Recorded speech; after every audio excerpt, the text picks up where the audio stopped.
another Ants on a Rock video. Welcome to the Ant Corner. For those of you that watched last week's video, you already know that I received a nest with some ants that I didn't expect. You can see them here, attached to the underneath.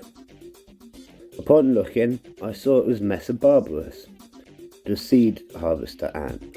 This is really exciting as I've been waiting for a queen to lay eggs since before Christmas. As you can see, I placed the test tube into a tubs and tubes setup as I normally do for colonies in this stage.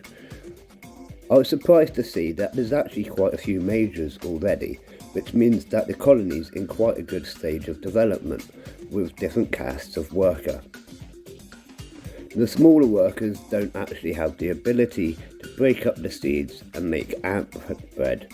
This is what they feed to the rest of the colony, so it's really handy to have these larger majors present already.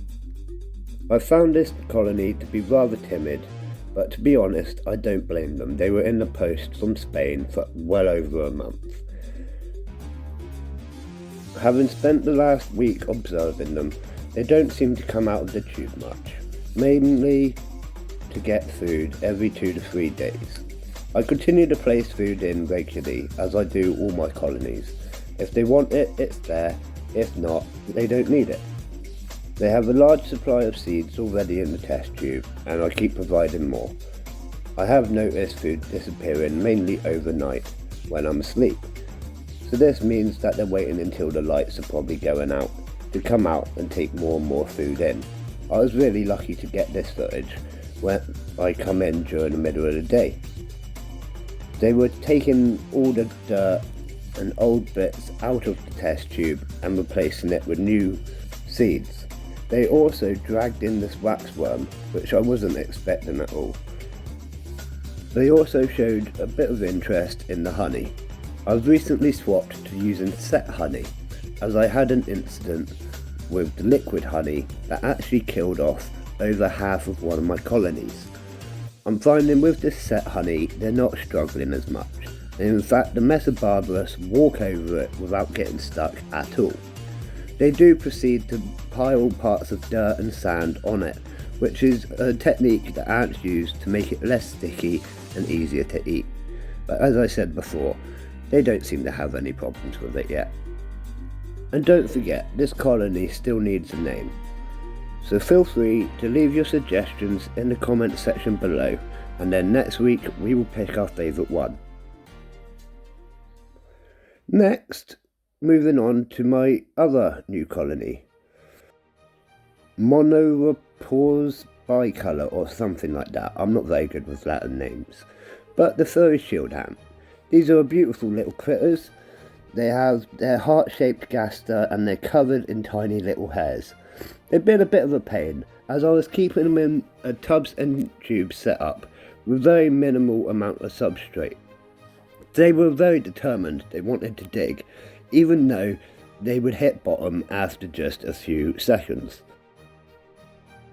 This gave me the indication that they were looking to move out of the test tube. I mean, it was quite a large colony anyways. And if they wanted to do something like that, then I'm going to accommodate them. So I proceeded to add in a large pile of sand behind their test tube in the corner of the outworld. I then dampened this over the course of an hour, not to drown them or create puddles, but just to let it soak through.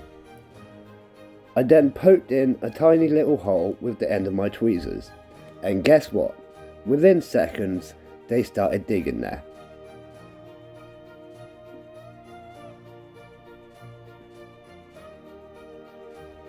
As you can see, they are really frenzied to do this, frantic to get a new nest built, so I'm really glad that I've done this for them, as it's clearly what they want. I'm guessing once they've built it to a suitable size, they'll move the queen in and any eggs and brood, and then she'll continue to lay as she would. This makes me happy to know that my ants are happy. In last week's video, we chose the name for this colony. We only had 2 suggestions, but with my random generator, it has decided they will be called the Valentines. So welcome the Valentines. Now digging was frenzied like this for quite a few days, and if I quickly show you around the enclosure, you can see they've made multiple tunnels.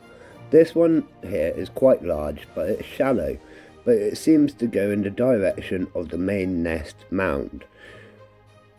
There's also at least 3 or 4 other entrances they've created. That's the one that they were digging in the video beforehand, the one I created. But they've also gone right into the back corner to the right hand side, and also to the left hand side, right on the edge of the mound, which means to me there's probably a large central chamber being formed. All of these will probably meet up.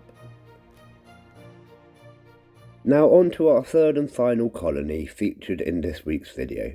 My colony of Polyrhachis Dives, also known as the Moorfolk.